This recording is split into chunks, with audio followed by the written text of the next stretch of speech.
السلام علیکم رحمۃ اللہ وبرکاتہ۔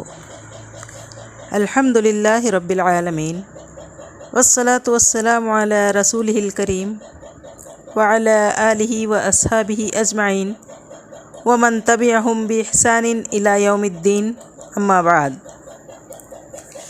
وعن المغیرة بن شعبہ رضی اللہ عنہ ان رسول اللہ صلی اللہ علیہ وسلم قال: ان اللہ حرم علیکم عقوق الامہات ووأد البنات ومنع الوحات وکرہ لکم قیل وقال وکثرۃ السؤال واضاعۃ المال، متفق علیہ۔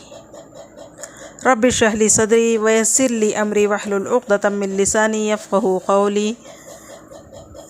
سبحانک لا علم لنا الا ما علمتنا انک انت العلیم الحکیم۔ تمام قسم کی تعریفات اس اللہ وحدہ لا شریک کے لیے لائق و زیبا ہے جس کے سوا کوئی الہ نہیں، اور وہ تمام جہانوں کا خالق، مالک اور پالنہار ہے۔ اور درود و سلام ہو ہمارے اور آپ کے آخری نبی محمد الرسول صلی وسلم علی نبینا محمد۔ عزیز طالبات، اس حدیث کا کچھ حصہ ہم نے پچھلی کلاس میں اس کا خلاصہ دیکھا تھا۔ آئیے انشاءاللہ اس کے آگے اس حدیث میں اللہ تعالیٰ نے نبی کریم صلی اللہ علیہ وسلم کے ذریعے کیا ہمیں حکم دیا ہے، آئیے دیکھتے ہیں۔ نبی کریم صلی اللہ علیہ وسلم فرماتے ہیں: بے شک رب تعالیٰ نے تم پر ماؤں کی نافرمانی کو، بیٹیاں زندہ درگور کرنے کو اور روکنے اور دینے کو حرام فرمایا ہے، جبکہ تمہارے لیے قیل وقال کو، کثرت سوال کو اور مال ضائع کرنے کو ناپسند فرمایا ہے۔ اس حدیث کے راوی حضرت مغیرہ بن شعبہ رضی اللہ تعالیٰ عنہ ہیں، اور یہ حدیث متفق علیہ ہے۔ تو الحمدللہ ہم نے پچھلی کلاس میں جو سب سے پہلی بات اس حدیث میں نبی کریم صلی اللہ علیہ وسلم فرماتے ہیں کہ رب تعالیٰ نے تم پر ماؤں کی نافرمانی کو حرام قرار دیا ہے، تو ہم اس کا خلاصہ الحمدللہ ہم پڑھ چکے ہیں۔ تو آئیے آگے دیکھتے ہیں دوسری جو بات ہے جس کو اللہ تعالیٰ نے اس حدیث میں حرام کیا ہے، وہ وأد البنات، یعنی بیٹیوں کو زندہ درگور کرنا۔ یہ دوسری برائی ہے۔ دیکھیے، پہلی چیز جو اللہ تعالیٰ نے حرام کیے ہی اس حدیث میں وہ ماں کی نسبت سے ہے، دوسری اولاد کی نسبت سے ہے، دونوں میں عورت کا ذکر۔ ذرا غور کیجئے، اس حدیث کی شروعات ہی عورت سے ہوتی ہے۔ وہ سارے لوگ جو عورت کے بہانے سے اسلام کو غلط ثابت کرنے کی کوشش کرتے ہیں، اب دیکھیے اس حدیث میں عورت کا ذکر ہے، مرد کو چھوڑ کے عورت کا ذکر ہے، پھر بیٹے کو چھوڑ کے بیٹی کا ذکر ہے، اور دو برائیاں جو سماج میں عورت کی نسبت سے ہے اس کا تذکرہ آ رہا ہے۔ بچیوں کو زندہ درگور کرنا یہ بھی حرام ہے۔ یہ عرب میں پایا جاتا تھا۔ عرب میں لوگ بچیوں کو یعنی بیٹیوں کو زندہ دفن کرتے تھے، قبائلی عار کی وجہ سے۔ اللہ تعالیٰ نے قرآن مجید میں بھی اس کے بارے میں فرمایا: وَإِذَا الْمَوْءُودَةُ سُئِلَتْ بِأَيِّ ذَنبٍ قُتِلَتْ۔ قیامت کے دن زندہ دفن کی ہوئی بچی، اس سے پوچھا جائے گا، اللہ تعالیٰ پوچھیں گے کس گناہ کے بدلے تجھے قتل کیا گیا تھا۔ وَإِذَا الْمَوْءُودَةُ سُئِلَتْ، یہ اس سے پوچھنا یہ زیادہ شدت کی وجہ سے تجھے کس لیے قتل کیا گیا تھا۔ معلوم ہوا کہ بچی کو زندہ دفن کرنا یہ قتل میں شمار ہوتا ہے۔ یہ قتل ہے اللہ کے نزدیک۔ اللہ تعالیٰ نے دوسری جگہ ارشاد فرمایا وَإِذَا بُشِّرَ أَحَدُهُمْ بِالْأُنثَىٰ ظَلَّ وَجْهُهُ مُسْوَدًّا وَهُوَ كَظِيمٌ۔ ان لوگوں کا یعنی مشرکوں کا حال یہ ہے کہ ان میں سے کسی کو بیٹی کی خوشخبری دی جاتی ہے تو اس کے چہرے پر کالک چھا جاتی ہے، چہرہ کالا پڑ جاتا ہے اور وہ اپنے غم کو چھپا رہا ہوتا ہے، گویا کہ وہ اپنے غم کو پی جاتا ہے، اندر گھٹ رہا ہوتا ہے غم کی وجہ سے۔ یتوارا من القوم من سوء ما بشر به، قوم سے چھپتا چھپاتا پھرتا ہے اس خوشخبری کی برائی سے جو اسے دی گئی۔ ایمسکہ علی ہون ام یدسہ فی التراب، ایمسکہ علی ہون ام یدسہ فی التراب، اور وہ دو میں سے ایک کو چننے پر سوچ رہا ہوتا ہے کہ کیا کروں، کیا وہ اسے ذلت کے ساتھ پالتا رہے، کیا اسے روکے رکھے پرورش کرے ذلت کے ساتھ، یا پھر اسے مٹی میں دبا دے، دفن کر دے، کیا کرے۔ وہ سوچ رہا ہوتا ہے کہ دو میں کا کیا کروں، اگر اسے سنبھالتا ہوں پالتا ہوں تو ذلت کے ساتھ پالنا پڑے گا، ورنہ زمین میں دبا دینا پڑے گا۔ الا ساء ما یحکمون، کیسا برا فیصلہ ہے جو یہ کرتے ہیں۔ تو عزیز طالبات دیکھیے یہاں اب دیکھیں گے سورہ نحل میں آیت نمبر 58 اور 59 میں اللہ رب العزت نے اس کو برا کہا ہے، کتنے سخت الفاظ میں اس کی ترتیب کی ہے۔ یہ اس زمانے کی چیز خاص نہیں ہے، آج بھی ہوتا ہے، فرق صرف اتنا ہے کہ اس زمانے میں پیدا ہونے کے بعد زمین میں لوگ ریگستان میں لے جا کے اس کو دفن کرتے تھے۔ آج کیا ہوتا ہے، پیدا ہونے سے پہلے ماں کے پیٹ میں اس کو دفن کر دیا جاتا ہے، ابارشن کے ذریعے۔ ہندوستان میں بھی دیکھو ایک پڑھا لکھا ملک ہے، پڑھے لکھے بھی اور جاہل بھی، سب آپ دیکھیں گے کہ کوئی آ کے بول دے کہ بیٹی ہوئی ہے تو اس کو سب سے پہلے تو بیٹی ہوئی ہے یہ بولنا ہی بولنے میں لوگ پس و پیش کرتے ہیں، بیٹی کی خبر دینا بری بات سمجھی جاتی ہے، حالانکہ یہ جاہلیت ہے۔ ابن عثیمین رحمہ اللہ فرماتے ہیں بیٹوں کو دفن کرنا یہ برا نہیں ہے۔ بیٹیوں کا ذکر کیوں ہے؟ کہتے ہیں کیا بیٹوں کو بھی دفن کرنا ایسا ہی حرام ہے؟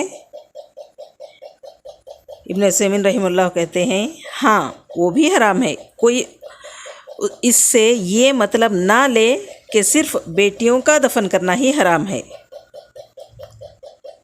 تو یہ تھی دوسری چیز جو اس حدیث میں اللہ تعالیٰ نے حرام کی۔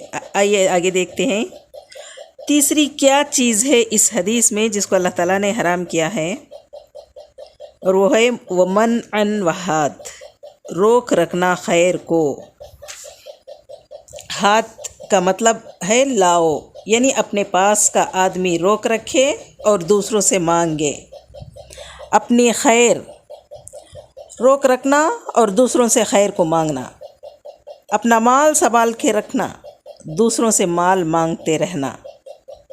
وَمَنْعًا وَحَاتٍ، یہ دو چیزیں جمع کر لینا، اس کو بھی اللہ تعالیٰ نے حرام قرار دیا ہے۔ ابن حجر رحمہ اللہ فرماتے ہیں جو آدمی کو کہا گیا ہے کہ وہ خرچ کرنا لازم ہے، مثلا زکوٰۃ دینا اس پر فرض ہے، تو آدمی زکوٰۃ کو روکے رکھے نہ دے، یا محروم ہے، پریشان ہے، رشتہ دار ہے یا ماں باپ ہیں، اولاد بیوی بچے ہیں، آدمی ان پر خرچ کرنا، جس پر خرچ کرنا لازمی ہے، جن راستوں پر خرچ کرنا اس پر فرض ہے، جس پر خرچ کرنے کا اس کو حکم دیا گیا ہے، اس کو روک دے، نہ خرچ کرے، جس کا عطا کرنا لازم ہے اس کو روک کے رکھے، اور جس کا لینا اس پر جائز نہیں ہے، جیسے مثلاً زکوٰۃ کا مستحق نہیں ہے۔ کوئی آدمی کہے کہ بھائی زکوٰۃ ہے، کوئی لینے والا ہے تو کہے لائیے، اس کو مانگے جو اس پر فرض ہے، اس کو نہ دے جس کا مستحق نہیں ہے، اس کو طلب کرے، تو یہ دونوں چیزیں جمع کرنا یہ بھی حرام ہے۔ زکوٰۃ کا روک رکھنا حرام ہے، اور زکوٰۃ کا مستحق نہیں ہے، یعنی وہ صاحب استطاعت ہے، صاحب مال ہے، اس کے پاس مال ہے، پھر بھی وہ لیتا ہے دوسروں سے، یہ بھی حرام ہے۔ تو یہ ایک معنی ومنعا وحاد کے یہ ہیں۔ ابن حجر نے فتح الباری میں یہ بات کہی ہے۔ شیخ ابن عثیمین رحمہ اللہ فرماتے ہیں فتح ذوالجلال والاکرام میں، کہتے ہیں اس کے پاس جو مال ہے اس میں سے تو کبھی کسی کو نہیں دیتا، دوسروں پر کبھی خرچ نہیں کرتا، اور دوسرے لوگوں کا جو مال ہے ہمیشہ ہاتی ہاتی کرتا ہے، یعنی لاؤ مجھے دو، لاؤ مجھے دو کہتا ہے۔ یہ بھی اللہ کو پسند نہیں، اللہ تعالیٰ نے اس کو حرام کیا ہے۔ اسی طرح سے دیکھیے حدیث میں مال روکنے کے بارے میں کیا ہے۔ اللہ کے نبی کریم صلی اللہ علیہ وسلم فرماتے ہیں ہر دن صبح جس میں سورج طلوع ہوتا ہے اس میں 2 فرشتے نازل ہوتے ہیں۔ ایک فرشتہ کہتا ہے اے اللہ، خرچ کرنے والے کو اس کے خرچ کا بہتر بدلہ عطا فرما، جو لوگوں میں خرچ کر رہا ہے بھلائی کے راستوں میں، کبھی مسجد کے لیے، کبھی کسی فقیر کے لیے، کبھی کسی رشتہ داروں میں، یعنی جو بھی خیر کے کاموں میں خرچ کر رہا ہے اس کا بہتر بدلہ اس کو دے اور اس کے مال کو بڑھا۔ یہ فرشتہ کہہ رہا ہے، فرشتے کی دعا ہے یہ۔ اور دوسرا فرشتہ کہتا ہے اے اللہ، جو مال کو روک کے رکھتا ہے، خرچ نہیں کرتا، جس پر خرچ کرنا اس پر فرض ہے، اس کے مال کو برباد کر دے، اس کے مال کو تباہ کر۔ یہ ہر دن 2 فرشتے اس طرح دعا کرتے ہیں۔ لہٰذا وہ آدمی سوچ لے جو ذمہ داری سے منہ موڑ رہا ہے، جہاں خرچ کرنا ہے وہاں خرچ نہیں کر رہا ہے، وہ سوچ لے کہ روزانہ 1 فرشتہ اس کے لیے بد دعا کر رہا ہے۔ امام بخاری اور مسلم نے اس کو روایت کیا ہے، اسے کتاب الزکوٰۃ میں صحیح بخاری نے حدیث نمبر 1442 میں اس کو ذکر کیا ہے۔ تو دیکھیے یہ تھا اس حدیث کا خلاصہ، پہلے حصے کا خلاصہ، جو 3 باتیں اللہ تعالیٰ نے اس حدیث کے پہلے حصے میں بیان کی جو حرام ہیں، تو وہ یہ تھیں۔ سب سے پہلے تو ماں کے ساتھ بدسلوکی یہ حرام ہے۔ دوسری بات کیا ہے؟ بیٹیوں کو زندہ درگور کرنا، اب زندہ درگور کر تو نہیں ہے، البتہ ابارشن کرتے ہیں، تو یہ بھی حرام ہے۔